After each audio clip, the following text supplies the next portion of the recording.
Through multiple hoops before rolling out, the original Safety Act passed out of both chambers the very last day of the lame duck session back in 2021. And since then, there have been multiple trailer bills approved to address technical issues. And after the governor's signature, the law was tied up in court.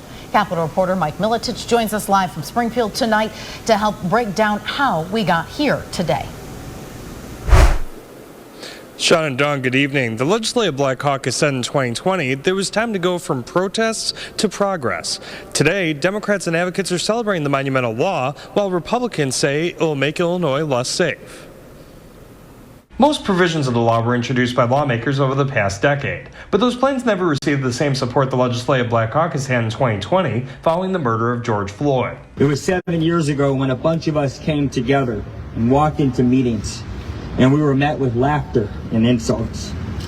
It was 7 years ago when a bunch of us were told that what we were proposing was the impossible. While the law eliminates cash bail, it also redirects people with low-level drug charges into substance use programs. The legislation also required new police standards for use of force and de-escalation tactics. Republicans sided with a coalition of law enforcement who saw many officers leave the profession quickly after Governor J.B. Pritzker signed the plan into law. The Safety Act is not going to do anything that's going to help law enforcement officials actually reduce crime, reduce recidivism. So that's one of our charges here, and we need to empower and support our law enforcement officials. Nearly half of the state's attorneys and sheriffs in Illinois filed lawsuits against the Pretrial Fairness Act. But Democrats on the Illinois Supreme Court found that there is no mandate that cash bail is the only means to ensure defendants appear for trial or to protect the public. The governor and his allies will be taking a victory lap on their first in the nation criminal justice system overhaul.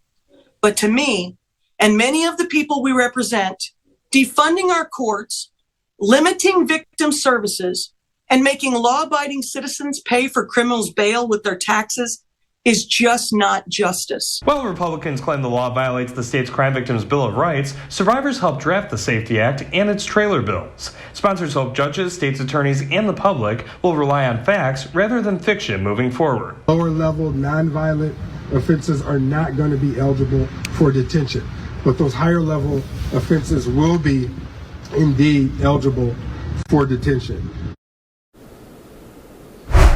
We will have a full list of the detainable offenses on our website, WANDTV.com. For now, reporting live in Springfield, Mike Miletich, WAND News.